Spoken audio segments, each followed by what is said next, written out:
Good morning, traders. So to start today's video, this is my primary view. When if you ever come into our Zoom room, it's all free. We trade during the day. We had this on and we discuss the markets, and people come on and they give their ideas, call out stuff. One of the big ideas yesterday was Uber. Uber calls worked out really good. If anybody would have been in the room, uh, so we are more than willing to invite more people into the group if you're willing to come in and you got ideas and we can all analyze it together. So basically, what I'm looking at right here today, yesterday we had a great move up. We have from the retracement from the highs to the lows, we did cross the 50% line on the retracement. Typically, you would expect, if you're looking for a V-top reversal scenario or a double top, uh, like a double M reversal signal, 50% mark, I has worked in the past. Okay, just keep that in mind. Fundamentally, under the hood, I'm not so confident about that trade. I have some reasons for that. So later last week in my videos, I even pointed out how we were seeing some positive divergence develop in the TLT and ZNs uh, at those recent lows, and we're seeing that manifest itself after Israel coming out, a flight to safety.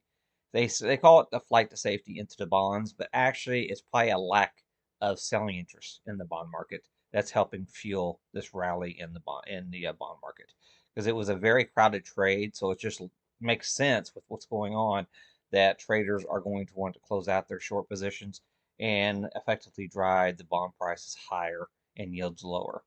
We're currently testing a major pivot area here on the ZNs this morning. Let's see if we can get back above that and hold it. That would be bullish equities in general, in my opinion, bringing that off, and especially in the more interest rate sensitive areas of the market, like your IWM, your Russell, and anything that requires a lot of debt financing.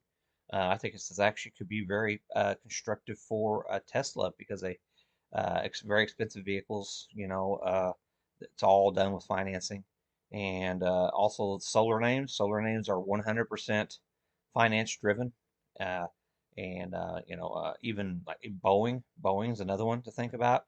Very big ticket item. Interest rates come down. It's better. It's a more relief for those names in the market. Another thing I'm looking at here, so we have a bearish pullback signal with a lower high scenario playing out here. We haven't taken out last week's lows on the VX futures yet. We're right down here trying to push through that. So I'm keeping that on watch, thinking we could get a continuation from the VX futures volatility further collapsing into the end of the week. That's another thing I'm looking at here. Some other things on my other charts. We came in yesterday, so the pink line, that's your Russell 2000. Okay. So it dramatically outperformed yesterday. And in my opinion, there was a few things happening here. So basically, I could see early on yesterday morning in the uh, pre-market action that there was a flight. The stocks that were catching interest yesterday morning, a lot of them had been really beaten up. So they were coming in buying up the, well, technically junk names, names left for dead, and a lot of them had been impacted by the sudden and dramatic collapse in the bonds, and it just kept driving those names down. And so we're starting to see a little bit of a relief rally in some of those names in the Russell 2000. Uh, Another thing that I noticed early on, how the Nasdaq, we were going into the morning yesterday, and the Nasdaq was underperforming everything else. So what I was seeing is basically Nasdaq wasn't coming down necessarily; it was just underperforming. So yeah, those are the most expensive stocks in the market. So they were just taking a breather yesterday, in my opinion. Don't get me wrong, they went up, but it wasn't until, oh, what was it? It's about 10:30 when we started seeing uh, we you know the Nasdaq starting to really start participate, in the broader markets. So the yellow one is the Nasdaq, and then your standard line right there, that's your S&P, and the blue there, that's your Dow Jones. So we basically had a major underperform in the Dow Jones. Okay, so that's basically what I got going on here on that. So what I'm thinking today, uh, we hit the market maker move high for the week on the S&Ps yesterday. Okay, but we have not quite done that yet for the Nasdaq, with interest rates potentially breaking into a new trading zone. So, in my opinion, we're probably going to see the Nasdaq and possibly even the Russell continue outperform the broader markets, and we're going to finish this pattern, at the very least, finish this pattern into a major pivot area here on the Nasdaq today. So just keep that in the back of your mind. Some things that I'm looking at here possibly happening today. Okay. Other things happening here. So what we have, I got my volume profile on here, how we closed out yesterday. So we looked above that 50%, looked above the market maker move, and then we came right into, uh, we have a major gap above us here on the S&Ps. Uh, so obviously because of that gap, that has proven to be major resistance. So what we had right there on, see how we played out the rest of the day here. We had a lot of volume distribution happening below those highs right into that gapping area. And I do want to point out also on the ESs, if you put the 50-day exponential moving average on the ESs, we did satisfy the 50-day exponential moving average yesterday. Okay, so I personally think the red box I have up here at the top of this, once I put my fibs on there, based off of Thursday's or based off of Monday's levels, I was actually projecting out the potential for us going up into this 4440, 4460 area. And if we were to go up to that area, that would actually get us up to the 50-day moving average, the SMA, simple moving average. Okay, and that kind of makes sense to me with the potential of the Nasdaq continuing to go higher here into their expected move for the week. So I'm just keeping that in the back of our minds. I also have I have a major pivot there, but if I use my fibs, it suggests that we might be going up a little bit above the major pivot. So that's another thing to think about. Um, uh, that the fibs are pointing that we are going to be trying to at least test the major pivot, if not look above. So I'm just when I see those setups, it's all suggesting a little bit more bullish scenarios here. Okay, and I'm less than a minute here before the uh, cash open here in the market, so it's going to take a little while to actually get the uh, pre-market, see what's happening in the pre-markets here. See, it doesn't show anything. It takes a couple hours here before I start seeing stuff on my scanner. Uh, Another thing happening in the market, we had Yellen come out Monday, because now we are net exporters of crude oil. She's coming out talking about they are in discussions in Washington of if crude were to start to spike because of all of the geopolitical things going on, that the government might come in and if they wanted to, they could set crude oil prices at $60 a barrel, because we are net exporters of crude for domestic use. And in that case, the American consumer would not be directly impacted by that. Now, I don't know what the legality of all that is for the publicly traded oil companies. I mean, I don't know how that would all play out. Um, but they are keeping that scenario, now that we are net exporters of crude oil, that scenario is a very good possibility. Um, and you know, I think higher gasoline prices is very bullish for Tesla and the EV space. So I don't think that they're going to invoke something like that until we start poking out above 120, $130 a barrel.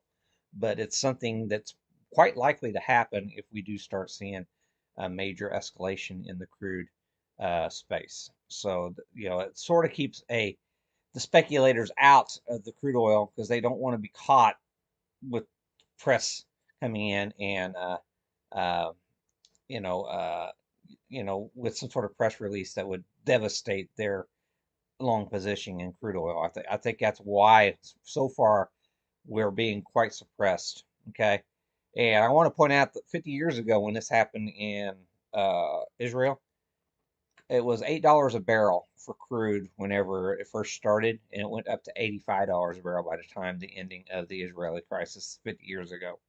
So people in Washington are definitely keeping a very close eye on what's happening and developing in there. But you know, uh, this whole situation though could really uh, have a very good positive impact for companies like Tesla. Tesla is, in my opinion, looking to let me go here on a daily time frame. Blank. See, Tesla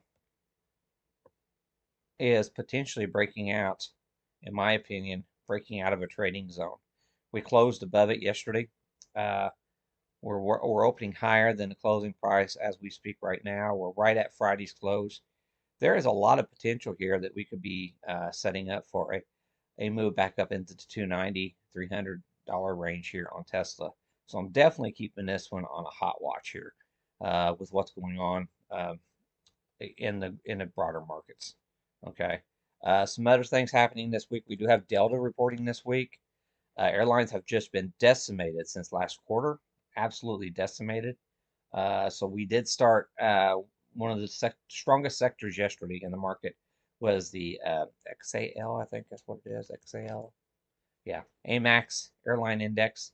It was one of the outperformers in yesterday. It doesn't show it here, but uh, this was one of so we got a long ways to actually turn bullish, but we do see the early signs that the shorts are getting a little nervous before the Delta reports their numbers because there is a very crowded trade short the airlines. Okay, in that same token, Boeing, which is a defense stock, the defense contractor stock, like Lockheed Martin and Raytheon, uh, we are seeing signs the escalated downshift that we've been seeing in the Boeing trade. It has more than one thing suggesting that the price could start being supported here on Boeing. So definitely keeping that one on watch. Other things I'm looking at here, we go through. Those are the two main ones. Let's see, what time is it? Let me pause it for a sec. Okay, I'm looking at Meta. Meta looks like a bull flag breakout scenario setting up here for Meta. So keep this one on watch, possibly coming up. See, even the top of this consolidation. So basically, we're right, that breakdown point right there. Okay. Not something I really want to initiate new swing longs until we break out above. Um, yeah, you start getting above the 330 area, then I would start looking to the swing longs. But we can definitely run up to 330 this week, so I'm definitely keeping that one on watch. Okay. 324 already. Yeah, we got critical resistance 325. We haven't even got into that yet. Yeah, some things happening with Meta. Google was wanting to point that out. Let me go on the daily here. Google looks like it's ready. It's breaking out to range highs here. Okay, and actually on my scanner, uh, that's actually a 52-week high. Okay, we put 52-week new highs on Google yesterday. So we do have higher range highs, but for the past 12 months, we actually put in a new 52-week high yesterday on Google. Definitely keep that one on watch. It looks like it's going back into those higher ranges, in my opinion.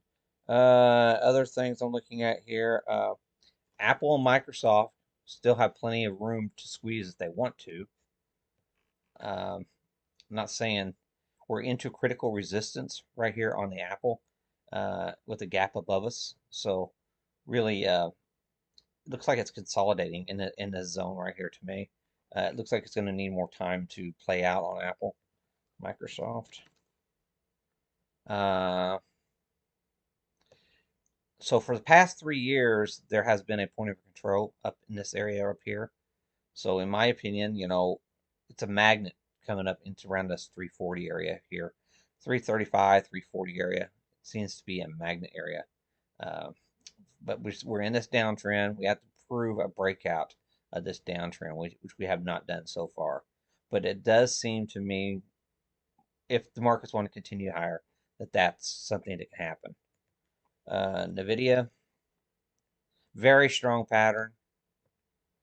Okay, very strong, just sideways consolidating, waiting for the earnings to come out. Massive gap below us here.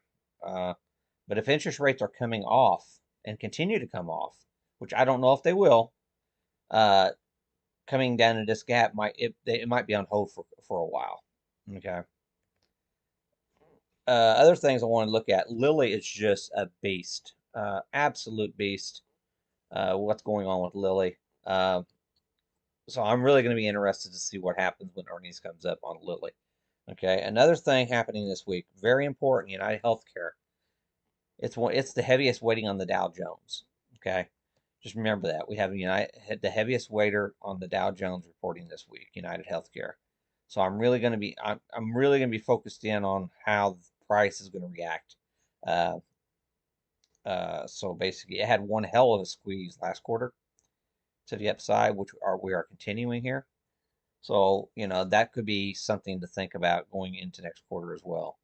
Uh, what's going on with United Healthcare? So there is things happening this week, so be mindful of that. So I want to keep this short. Please like the video if you like it. I don't want to be overly bullish, but the the fundamentals suggest we're not done going up, in my opinion. Okay, so good luck, and I will see you. If you guys want to join the Zoom room during the day or something like that, or we got a Slack room, and then I have a Discord room too. Just DM me, leave a message below on the YouTube video or something, and I'll get back with you, and we'll get you into those groups. Thanks a lot.